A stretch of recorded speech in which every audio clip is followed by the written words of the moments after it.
Adrian Newey has just revealed the AMR26 Evolution package, and Aston Martin is risking everything on one enormous technical gamble. The car has suffered 9 retirements, scored only 1 point, and dropped to 10th in the constructors' standings after struggling with low downforce, excess weight, gearbox problems, and Honda power unit vibration.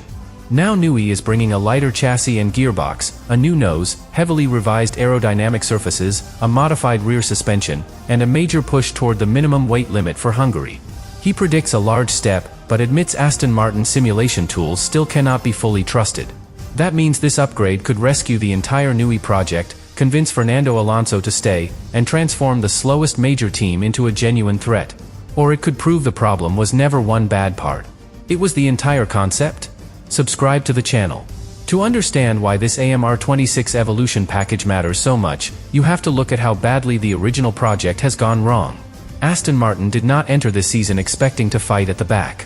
The team had Adrian Newey, a new works partnership with Honda, a major factory program, a new technical era, and one of the most experienced drivers in Formula 1. On paper, the ingredients looked powerful. On the track, the result has been brutal. 9 retirements. Only 1 point. 10th in the constructors' standings. A car struggling for downforce, carrying too much weight, suffering gearbox problems, and fighting vibration from the new Honda power unit. That is not one isolated weakness. That is a system under pressure. And this is exactly why the Hungary package cannot be treated like a normal upgrade. A normal upgrade adds performance. This package is trying to rescue the entire concept. Newey has confirmed that the core structure remains. The chassis architecture is not being replaced. The gearbox layout is not being completely abandoned. The front suspension stays the same. That tells us something important. Aston Martin still believes the basic idea can work. The team is not throwing the AMR26 away. It is trying to remove the parts that have stopped the concept from reaching its potential. That begins with weight. The car has been carrying too much of it. And in Formula 1, excess weight follows the driver everywhere. It hurts acceleration. It hurts braking. It hurts direction changes. It increases the work placed on the tires. And it reduces the freedom engineers have to balance the car properly. Imagine running through every corner with a heavy backpack strapped to your body. You may still move quickly, but every reaction becomes slower. Every change of direction costs more energy. And over an entire race, the loss keeps growing. That is why Aston Martin has removed weight from both the chassis and the gearbox. The changes were serious enough to require rehomologation and fresh crash testing of the forward chassis. That is not a simple bodywork adjustment. It means the team changed part of the safety structure. And whenever that happens, the car must prove again that it can protect the driver. That requires design work, manufacturing, testing, and complete confidence that the lighter structure remains strong enough. This alone shows the scale of the operation. Aston Martin is not polishing the old car. It is cutting into the foundation. But weight is only one part of the problem. The car also needs more usable downforce. Not downforce that appears only inside a computer. Not downforce that works in one corner and disappears in another. Usable downforce. Grip the driver can trust. Grip that remains stable as the car brakes, turns, and accelerates. That is why the new nose matters so much. The nose is the first major area that shapes the air before it travels across the rest of the car. Change the nose, and the airflow reaching the front wing changes. That can alter what reaches the floor, what reaches the side pods, and what arrives at the rear. One change at the front can transform several areas behind it. Think of changing the first turn in a river. The water downstream no longer follows the same path.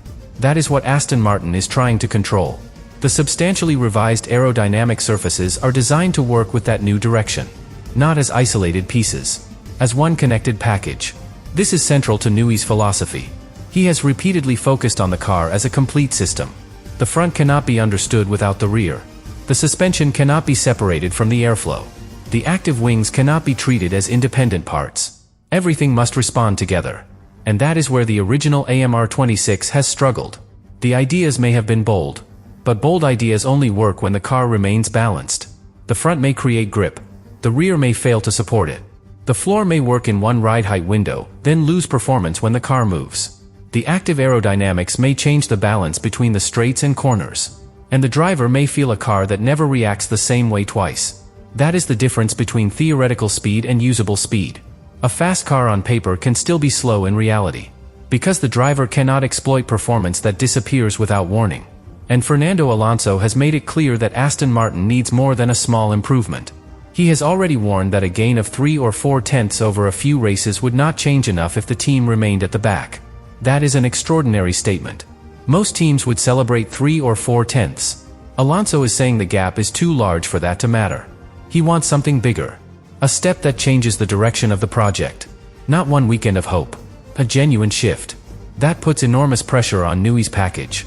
Because the target is not simply to move ahead of one car. The target is to prove that Aston Martin can finally develop at the rate expected from a team with this level of ambition. And Newey believes the step could be large. But he refuses to attach a precise number. That caution is one of the most important clues in the entire story. Aston Martin simulation tools are not yet as advanced or as well correlated as they need to be.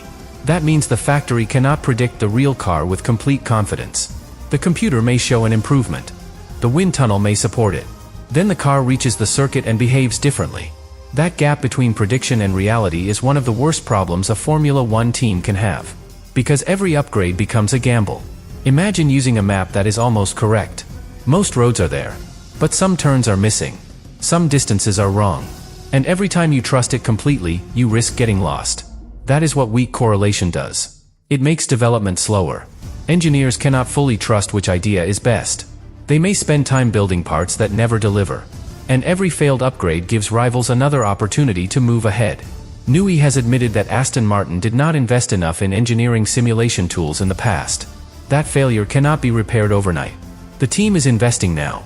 But writing new software, validating new models, and proving that the tools match the real car takes time. And time is exactly what Aston Martin does not have. The Hungary upgrade arrives just before the summer break. That timing is critical. The team needs a clear answer before development begins shifting toward the next phase. Does the concept have life? Can the current architecture still produce a competitive car? And can the new tools guide the team toward the right solutions? Hungary will begin answering those questions. Not completely, but enough to change the mood. If the upgrade performs as predicted, Aston Martin gains more than lap time. It gains confidence in the process. That may be even more valuable. Because once the tools become trustworthy, every future decision becomes faster. The team can reject bad ideas earlier. It can focus resources on the strongest direction. It can build one upgrade knowing the next upgrade will support it. That is how momentum begins. But if the package fails, the damage becomes much deeper. Then the problem is not just the original car. The problem is that the team still cannot reliably predict how to fix it. That would make every future update more uncertain. And it would raise the most uncomfortable question of all. Was the AMR26 concept genuinely full of potential, or was that potential visible only inside tools that were never accurate enough? That is why this package carries so much risk. The team is not simply testing new parts. It is testing whether its entire development structure can be trusted. And there is another layer. The rear suspension is being revised only slightly. That may sound minor. It is not. Suspension is not only about absorbing bumps. In modern Formula One, its position can influence the airflow. The way the car moves can affect the floor. The way the rear rises or falls can change how much grip the car produces. Even a small adjustment can help stabilize the aerodynamic platform. That matters because a car can generate strong downforce in one fixed position, then lose it as soon as the driver brakes or turns. A stable platform keeps the airflow more consistent. And consistent airflow gives the driver confidence. That is what Aston Martin desperately needs. A car Fernando Alonso and Lance Stroll can understand. A car that does not surprise them. A car that allows both drivers to push instead of spending every lap protecting themselves from unpredictable behavior. Because when a driver trusts the car, the lap changes. The braking becomes later. The steering becomes more decisive. The throttle comes earlier. The entire corner becomes one connected movement. When that trust disappears, the driver hesitates. Only slightly. But Formula One punishes slight hesitation. That is where the AMR26 Evolution package must deliver. Not only through numbers. Through confidence. And Newey knows that. He has said Alonso is looking forward to the upgrade. He also hopes a successful package will help keep him in the car for another season. That connects the technical story directly to Aston Martin's future. Alonso is not only a driver. He is one of the most valuable development references the team has. His experience helps identify whether the car is improving for the right reason. He can feel whether a new part fixes the original weakness, or simply moves the problem somewhere else. Losing that experience would hurt the project. But Alonso has also made it clear that performance is not his only concern. He has questioned the direction of the sport itself, the new regulations, the way overtaking depends increasingly on energy and systems, the reduced need to take risks in traditional wheel-to-wheel racing. That means even a successful upgrade does not guarantee he stays. But a failed upgrade would make the decision much easier. That is the pressure Aston Martin faces. Hungary may not decide only where the car finishes. It may influence whether Fernando Alonso believes the project deserves more of his career.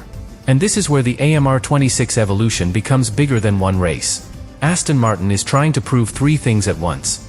That Newey's radical concept can work. That the team can finally build and develop as one organization. And that the project still has enough momentum to keep its most important people believing. That is an enormous burden for one upgrade. But Aston Martin has reached the point where a normal step is no longer enough. The team needs evidence. A lighter car. A better aerodynamic balance. More reliable tools. And a direction that finally appears on the stopwatch. Because without that evidence, the AMR26 will not be remembered as a bold car that needed time. It will be remembered as the moment Aston Martin discovered that ambition, money, and famous names mean nothing when the machine itself refuses to work. And this is where the AMR26 evolution package becomes more than a rescue attempt. It becomes a test of whether Aston Martin understands the difference between fixing symptoms and fixing causes. The symptoms are easy to see. The car lacks downforce. It carries too much weight. It has suffered reliability problems. The gearbox and Honda power unit have not always worked together cleanly. The results have been poor. But symptoms are only what appears on the surface. The deeper causes sit underneath. Why did the car become overweight? Why did the aerodynamic concept fail to produce enough usable grip? Why did the integration problems survive into the season? And why did a team with new facilities, enormous investment, and Adrian Newey still arrive so far behind? Those questions are much harder. Because they cannot be solved by replacing one wing. They require the team to examine how the entire project was created. Newey has already admitted that Aston Martin started late.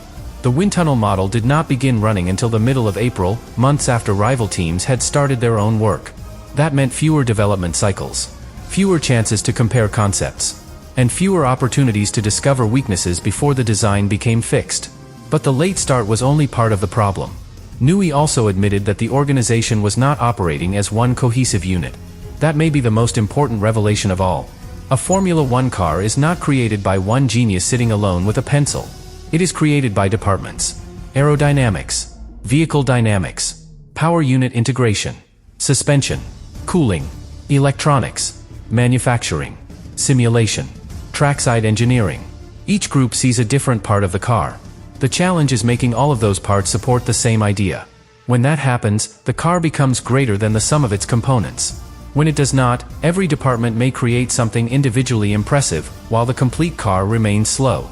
That appears to be the battle Aston Martin is fighting. The rear suspension may help the aerodynamics, but it still has to provide the mechanical behavior the drivers need. The bodywork may be tightly packaged, but it still has to cool the Honda power unit. The gearbox may be lightened, but it still has to survive the race distance and communicate properly with the engine systems. The active wings may reduce drag, but the car still needs stable balance when those wings change position. Every solution creates another demand. And when the project begins late, there is less time to negotiate those compromises. That is why excess weight often appears. Engineers under pressure choose strength and reliability before perfect optimization. A bracket becomes slightly heavier. A structural layer becomes slightly thicker. A cooling system gains extra protection. One small decision does not destroy the car. Hundreds of them can. The result is a machine that reaches the track safely, but carries mass it cannot afford. And weight is one of the most brutal problems in Formula One because there is nowhere to hide it. A weak aerodynamic part may hurt one section of the lap. Excess weight hurts everywhere. The car accelerates more slowly. It takes longer to stop. It changes direction with more effort. The tires endure greater load. And the energy systems must work harder to move the same machine. That means weight reduction is not simply one upgrade among many. It is a performance gain that follows the car through every meter. But removing weight safely is difficult. The team cannot simply cut material away. Every structural component must remain strong. Every safety requirement must still be met. Every vibration must be controlled. And the revised forward chassis has to survive another crash test before it can race. That requirement tells us how serious the changes are. Aston Martin is not only reshaping the bodywork. It is revisiting the structure beneath it, and that creates risk. A lighter structure may help performance. But if it changes stiffness, the suspension and aerodynamics may react differently. The chassis is not only a protective shell,